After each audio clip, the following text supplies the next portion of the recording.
নমস্কার বন্ধুরা, welcome to final study. Final স্টাডিতে সবাইকে ওয়েলকাম জানাই। তো তোমাদের একটা ইম্পর্টেন্ট আপডেট নিয়ে চলে এসেছি, সেটা হচ্ছে তোমার স্কুল সার্ভিস কমিশনের নতুন বিজ্ঞপ্তি তোমার 31শে মের মধ্যে প্রকাশ হওয়ার কিন্তু প্রবল সম্ভাবনা। ঠিক আছে, দেখতেই পাচ্ছ কর্মসংস্থান অনেকেই পড়ো পেপারগুলো, সেই পেপারে একটা কাটিং তোমাদের কিন্তু দেখাতে কিন্তু চলেছি। ওকে, তো একদম ভিডিওটা শেষ পর্যন্ত দেখো, আশা করি অনেক কিন্তু তোমাদের ইনফরমেশন কিন্তু এখান থেকে তোমরা পেয়ে যাবে। ওকে, তো একটু ওয়েট করো, আমি এটা পেনটা নিয়ে নিই। হ্যাঁ, আচ্ছা, তো দেখো কি বলছে। দেখো যে তোমরা সকলেই জানো যে চাকরি হারা তোমার যোগ্য যে শিক্ষক শিক্ষিকার যে চলতি বছর তোমার 31শে ডিসেম্বর পর্যন্ত স্কুলে যাওয়ার অনুমতি দিয়েছে সুপ্রিম কোর্টে।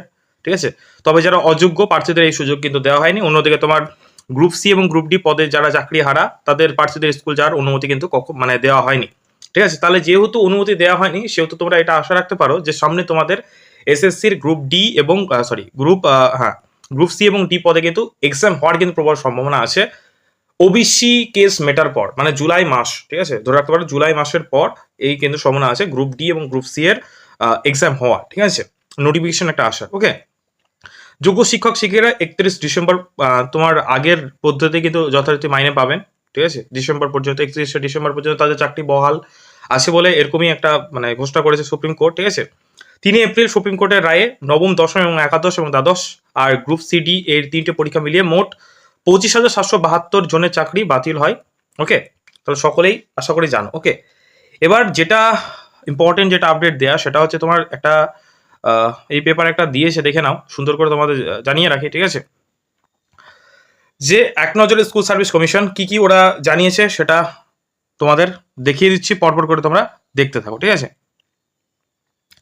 তো দেখে নাও, যোগ্য শিক্ষক শিক্ষিকাদের 1 মে থেকে স্কুল যেতে পারবেন ও 31শে ডিসেম্বর পর্যন্ত তাদের চাকরি করার সুযোগ থাকবে। কাদেরকে সুযোগ দিয়েছে? যারা যোগ্য শিক্ষক শিক্ষিকা, এমনই কিন্তু বলা হয়েছে। ওকে, এবং যারা অযোগ্য হিসেবে চিহ্নিত হবেন তারা কিন্তু স্কুলে যেতে পারবেন না।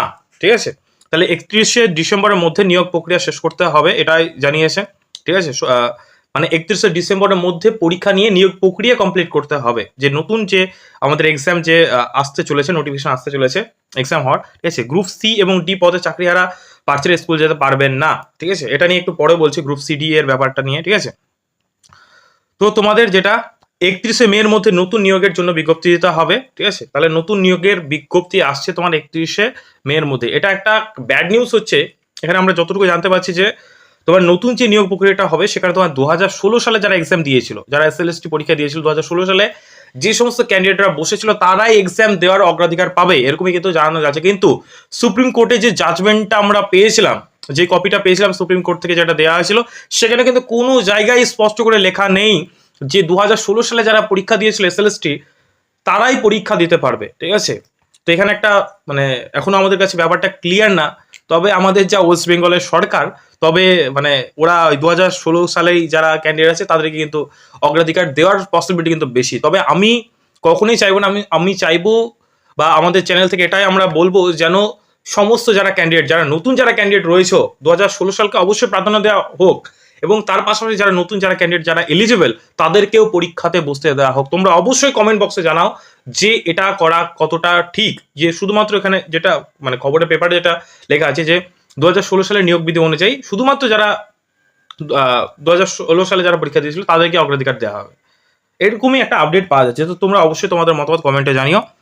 তো 2016 সালে যে এক্সাম প্যাটার্নটা যেটা ছিল সেই সেম প্যাটার্নে কিন্তু আবার পরীক্ষা হবে, এমন না যে নতুন কোনোভাবে 100 মার্কের পরীক্ষা হবে, এমন কিন্তু না। সেম প্যাটার্নে সেম সমস্ত কিছু নিয়ে কিন্তু পরীক্ষা হবে। ওকে, নবম, দশম, একাদশ, দ্বাদশ ও গ্রুপ সি এবং ডি এই 3টি ক্যাটাগরির জন্য আলাদা আলাদাভাবে বিজ্ঞপ্তি দিতে হবে। ওকে, যোগ্য এবং অযোগ্যদের তালিকা শীঘ্রই প্রকাশ করবে স্কুল সার্ভিস কমিশন। এগুলো অতটা ইম্পর্টেন্ট না, সে দেখা যাচ্ছে কবে তোমার প্রকাশ করছে। যোগ্য প্রার্থীরা স্কুলে গেলেও নতুন নিয়োগে বাড়তি কোনো সুযোগ পাবে না, এই জায়গাটা একটু বোঝার ব্যাপার আছে। যে তারা স্কুল যাবে, এমনও হতে পারে, মানে অনেকের ধারণা হতে পারে যে যারা যারা যোগ্য, যারা অলরেডি পড়াচ্ছে তাদের একটা তো এক্সপিরিয়েন্স আছে, তাই না? আমাদের অনেকেই দেখি যে যারা প্যারা টিচার, তারা যেমন প্রাইমারি টেট রিক্রুটমেন্টে তারা যেমন প্রাধান্য পায়, তাদের ডেমো ক্লাস না দিলেও হয়। ঠিক আছে, এসে ব্যাপার, মানে ডেমো ক্লাস দেওয়াই লাগে না, যদি মোটামুটি 5-6-10 বছর ধরে যদি পড়ান তারা 5-এ পাস দিয়ে দেয়, এরকম হচ্ছে ব্যাপারটা। এখানে কিন্তু লেখা আছে নিয়োগে কোনো বাড়তি কোনো রিজার্ভেশন, এক কথা যদি বলতে যাই, রিজার্ভেশন কোনো রকম ভাবে আলাদাভাবে কোনো কোটা থাকবে না, যতটুকু জানতে পারছি। দেখা যাক, নোটিফিকেশন আসলেই আমরা ফাইনাল ভাবে বুঝতে পারবো। ঠিক আছে, নতুন যে নিয়োগ প্রক্রিয়া শুরু হবে তার 2016 সালের নিয়োগ বিধি অনুযায়ী হবে, যা যা মানে যেটা বললাম।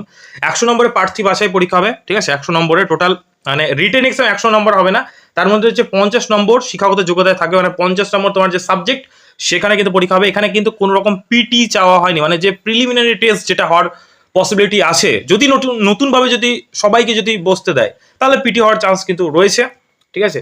তো এখানে কিন্তু পিটির কথা বলা হয়নি, জাস্ট 55 নাম্বারে তোমাদের সাবজেক্টের পরীক্ষা হবে। শিক্ষাগত যোগ্যতায় থাকবে 35 মার্ক, যেখানে তোমার পার্সোনাল টেস্টে থাকবে 10 মার্ক, মানে ইন্টারভিউ 10 নম্বর, ওকে।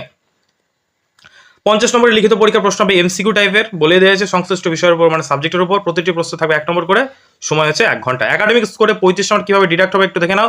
নবম দশম শ্রেণীর স্কুলের বেলায় মাধ্যমিকে 10 নম্বর, উচ্চ মাধ্যমিকে 10 নম্বর, যাদের যেরকম নাম্বার আছে সেই অনুযায়ী তোমরা পার্সেন্টেজ পাবে, মানে পার্সেন্টেজ অনুযায়ী নাম্বার পাবে, ঠিক আছে। উচ্চ মাধ্যমিকে 10 নম্বর, ঠিক আছে। ডিগ্রি বা পোস্ট গ্রাজুয়েট ডিগ্রি কোর্সে 10 নম্বর থাকছে, বিএড যোগ্যতায় 5 নম্বর। এটা হচ্ছে তোমার 9-10 ক্ষেত্রে। আর যারা 11-12 যারা পরীক্ষা দিতে চাইছে তাদের হচ্ছে মাধ্যমিকে 6, উচ্চ মাধ্যমিকে 6 নম্বর থাকবে, মানে তোমার একাডেমিকের জন্য। ডিগ্রি কোর্সে 8 নম্বর, পোস্ট গ্রাজুয়েট তোমার হচ্ছে 10 নম্বর, ওকে। বিএড যোগ্যতায় 5 নম্বর। আর যে 2016 সালে যারা, অর্থাৎ যারা 22 লাখ প্রার্থী পরীক্ষা দিয়েছিলেন, শুধু তারাই কিন্তু এই নতুন নিয়োগে অংশ নিতে পারবেন। নতুন কোনো পরীক্ষা কিন্তু, মানে কোনো প্রার্থী কিন্তু এই নিয়োগ পরীক্ষা অংশ নিতে পারে। এটা জাস্ট পেপার থেকে আমরা জানতে পারছি, কিন্তু এই ডেটাটা কতটা সেটা আমরা যখন নতুনভাবে নোটিফিকেশন আসবে তখন কিন্তু আমরা জানতে পারবো। তাহলে আশা করি ব্যাপারটা ক্লিয়ার।